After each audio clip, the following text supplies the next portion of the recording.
this is week 6. We are still in block 2. This is the last part of block 2. Anybody can remind me? What's the title of block 2? Globalization. This is what we have been discussing since the beginning of the semester, globalization. So this is the last session that we have in globalization, and today we will continue a little bit what we have mentioned in the previous week, in week 5, ethics. Now, for global companies, ethics, we have some issues with ethics because we are dealing in different countries that have different regulations and different rules. Sometimes, or most of the times actually, those global organizations take advantage of the different regulations. So they will be acting in different ways in different places, which is normal, of course. We have been saying this since the start. You need to act different in different places. But this leads to some ethical issues when you treat different consumers differently because the law here allows you and it doesn't allow you there. So now we have a question mark on the level of integrity of some companies and how they conduct business around the world. All right, so in today's lesson, we have reading 24, ethical issues. In this reading, we have 4 main points to discuss. These 4 main points are contemporary issues that most global companies face. Now, before we start, let me ask you this question. What's the difference between being like abiding by the rules and regulations of a country? So what is the difference between legal and ethical? Can you differentiate between the two? Right. Absolutely. The ethical comes from the inside of the person. So in the case of an organization, ethical comes because we want to create a certain image, we want to create a certain, we have values to reflect to others, and we want this good reputation, right? Just like any person who acts ethically, you want to show the rest of the world that you are you were raised right, you have the right ethics, and this is who you are. Okay, that's same thing for organizations. They want to keep the right image and to improve their reputation in the world. So we have these 4 points that we will be discussing for ethics. And the difference between ethical and legal is that by legal, you cannot just cross any points because you will be penalized by the law in the country that you are operating. Okay, while for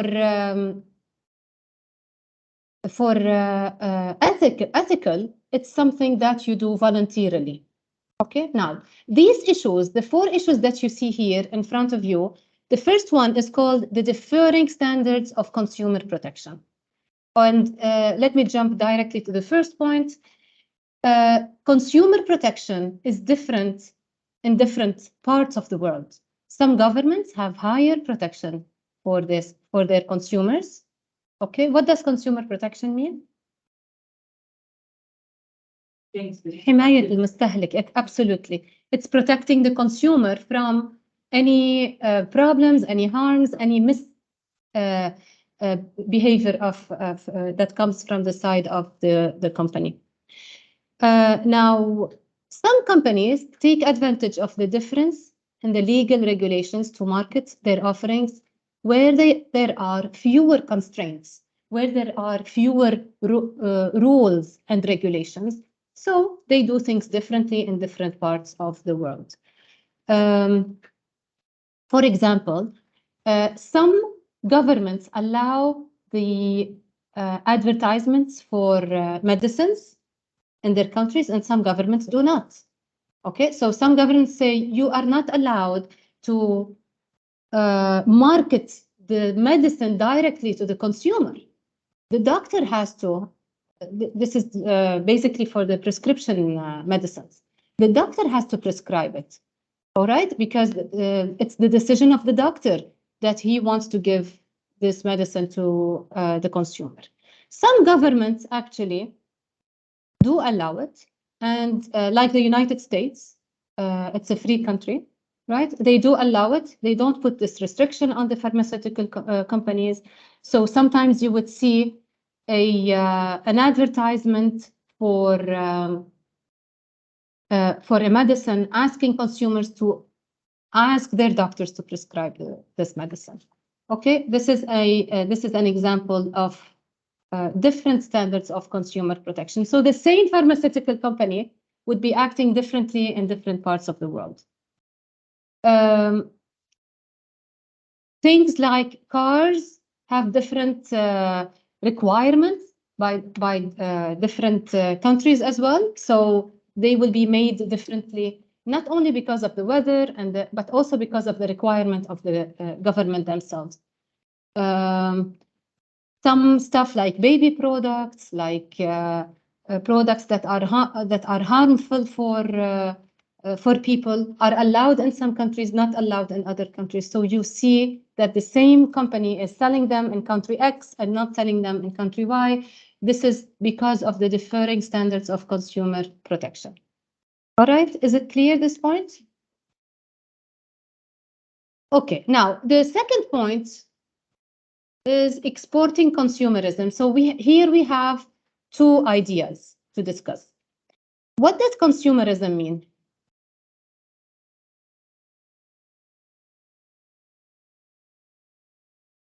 Consumerism. استهلاك. يعني we are nowadays everything.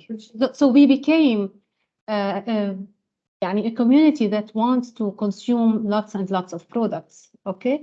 Because of the ads that we see all the time, because of the videos, social media, all around you, you always have ideas in your head that you want to buy such and such. So we became consumers, really, big time.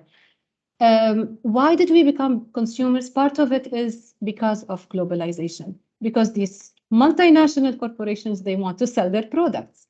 So they come up with solutions to every single problem that you have in your life. If your, let's say, cabinet needs to be organized, there is a solution to it. If your closet needs to be organized, there is a solution to it. Anything, any small detail in your life, you know, there is a product specifically done for it. So we became people who want to buy and accumulate things. So countries such as China also have seen great changes in consumption because the Chinese population increased in the level of income for the Chinese people have increased, so their level of consumption have increased. Okay, this is something that we need to be aware of ethically. We don't want to sell products to consumers just to make profits. Yes, we want to improve their lives, but consumerism is becoming an issue. Okay, on the other side of consumerism, there is something called minimalism. Have you heard of minimalism? Nowadays, it's becoming more popular to tell people you don't need this much stuff to be happy. You don't need to accumulate things and to buy more and more to be happy. Actually, less is better. Less will give you a clearer mind. Less stuff will give you, you know, a better life in terms of having less decisions to make every day and less chaos in your house or your life. So this is the opposite of consumerism. Increasing cultural homogenization. We did mention this before in the previous week. For cultural homogenization, when I asked you what was your favorite restaurants or favorite cuisine, each one said something different. Some people said Chinese, Japanese, Italian, whatever. So This is also increasing because of globalization, and this is one ethical issue for globalization. It's cultural homogenization. People are becoming more alike, wearing similar things, eating similar things, behaving, having similar schedule all over the world. So it's it's getting people to be living in a similar way. Here, what we have is going back to consumerism. Psychologists have attributed people who like to buy more and more things and who are always wanting to buy the most recent clothing or most recent electronics or stuff or furniture or whatever.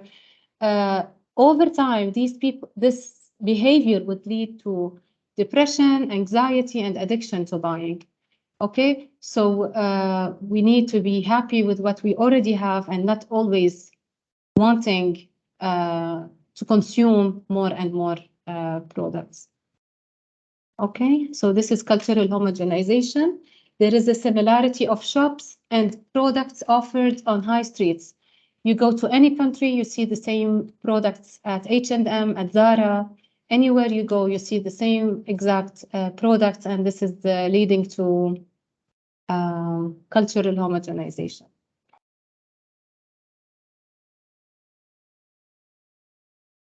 All right, the third point. The third point is targeting lower income consumers in developing countries.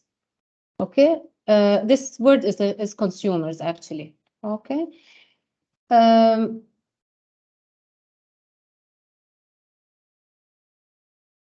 Because of cultural homogenization, the lower income consumers in developing countries, so the poorer countries, this is what we mean, the poorer countries, the people who could less afford to buy these products of the multinational corporations, are now wanting, because of the big promotions and branding and ads of these companies, they want to be like someone who is in a more developed country. They want to be like someone who is dressing up or dressing from these brands, wearing the clothes of these brands, driving the cars or whatever. Okay, so they admire the lifestyles and behavior of these other countries. And again, here's an ethical issue. They can't afford it. Okay. Can you have an example of that? This is the example that I'm saying. And someone who is in a poorer country who wants to be, how many people you know, and you have a poorer person who spends all their money on things that are not very important for their life being, but because they want to show that they can afford it. This is how is that related to targeting low income that you can see.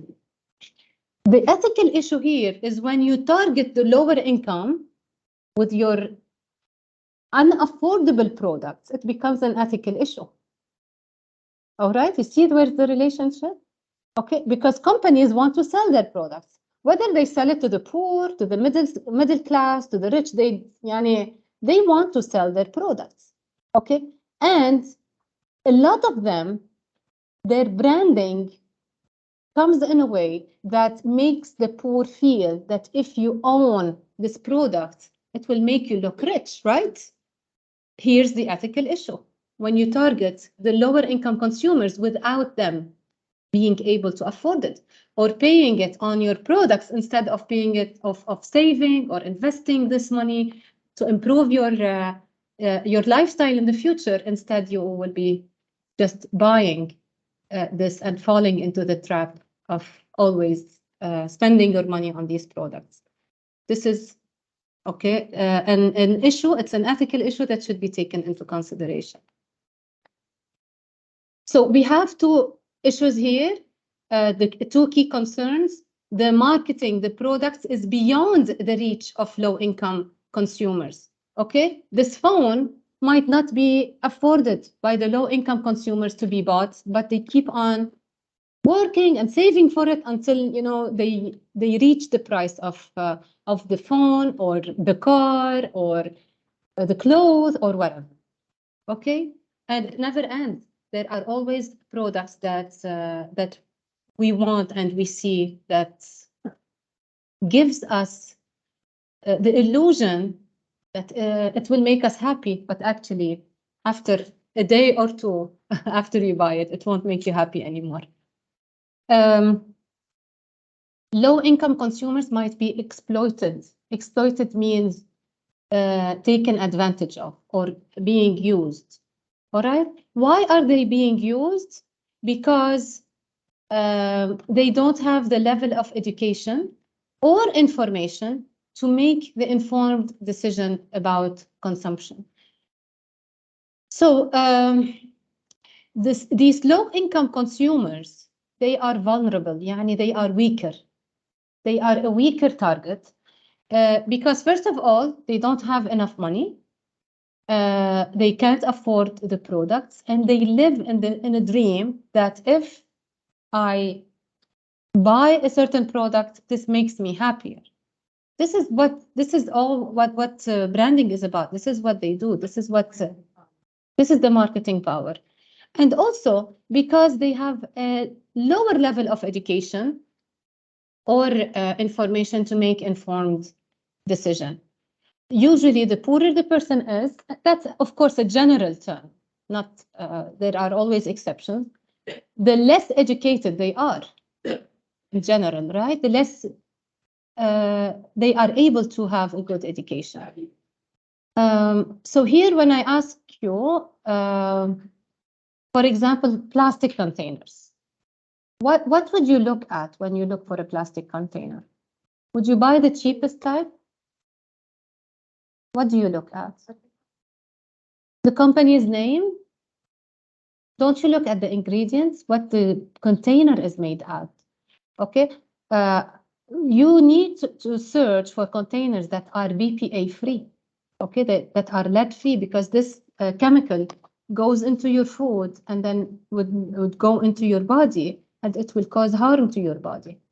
Okay, this is an example of something that the poorer person might just buy the cheapest version of whatever food container they find, but eventually it will cause them harm on the long term because they don't have this particular education about it. Okay. So, for example, they may be unaware of safety issues or health risks. Consumers' vulnerability has been conceptualized as powerlessness in the marketplace that negatively affects consumers' personal and social self-perceptions. All right. So whether it is a product that will harm them or a product that makes them feel richer, okay, then all of these are ethical issues to be taken into consideration. Now, the fourth and last point in the ethical issues is geographical segregation of business operations. What does segregation mean?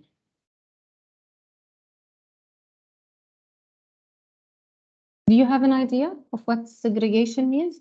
Segregation means separation. Okay, so you separate the business operation. So you produce your products in one place and you sell them in another place. All right? So, this is what geographical segregation, because the geography, the location of production and consumption is different. How is this an issue? Why is it an issue if this shirt that I bought from H&M is made in a different country than where I'm consuming it, where I'm using it? Big issue we're going to be facing is most probably the demand. The demand, I'm speaking about ethical issues.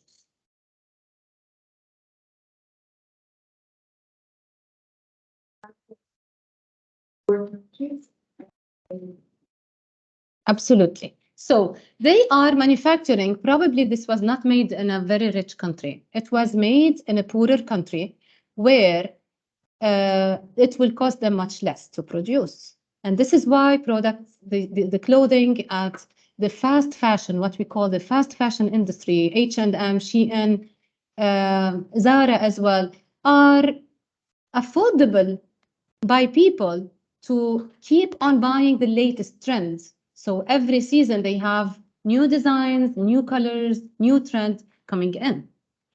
Because they are made in other countries where it's more affordable to make these products. All right? These countries, now the advantage of these countries are that they are creating jobs for people, they are working in those factories and so on. But also, don't forget that they are being caused with environmental problems. Okay? So these companies are using their resources, their environment. There are some social responsibilities involved here. Correct? While I'm wearing this shirt here in Saudi Arabia, where I am disconnected from the disadvantage of producing the shirts. So basically, it's not harming me in any way. So you see where the issue is. So this is the ethical issue that we are talking about. Whoever is consuming the product is not in direct contact with the disadvantage of producing this product. Because, you know, when you produce a cotton shirt, you need a lot of water. Water is needed, okay? And all the environmental people who are interested about environment, they always call for that. They are always against that. They are always against people buying so many clothes, so many pieces of garment, because this causes the environment a lot of water and cotton and whatever it is and resources, okay? So,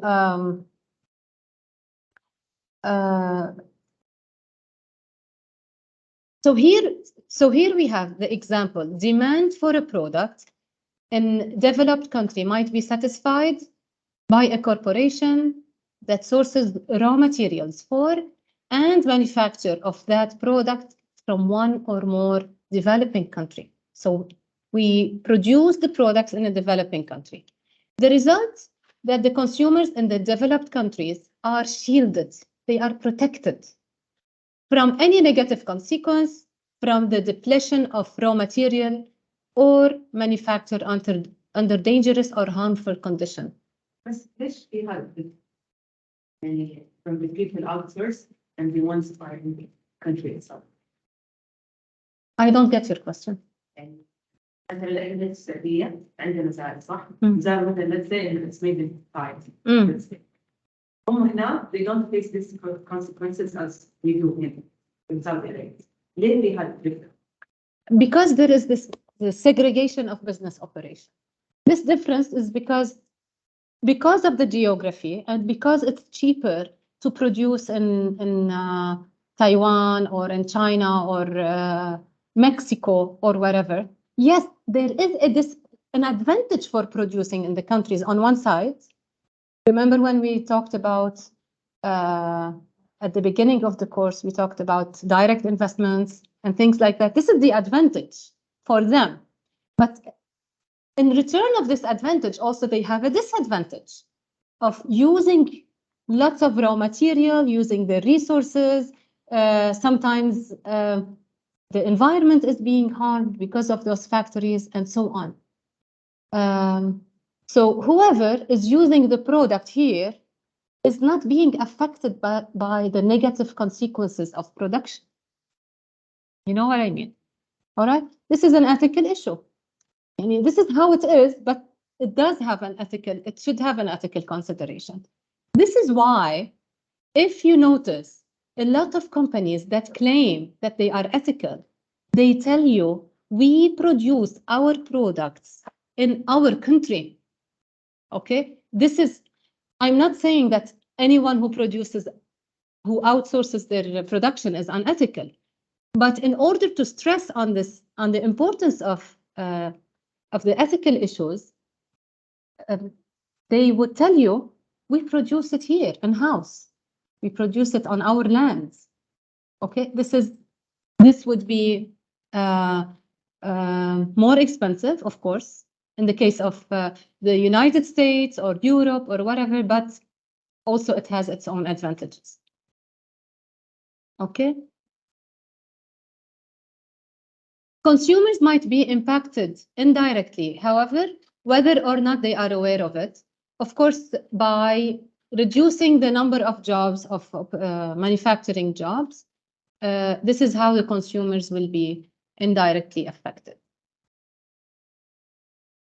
So also, some large multinational corporations are taking advantage of this geographic segregation by paying less taxes. Companies like Amazon and Google and Starbucks are known to be doing that. Because they operate in different countries, they pay less taxes to their governments. Again, an ethical consideration. So they try to play the system of how to get away of paying taxes. Any questions?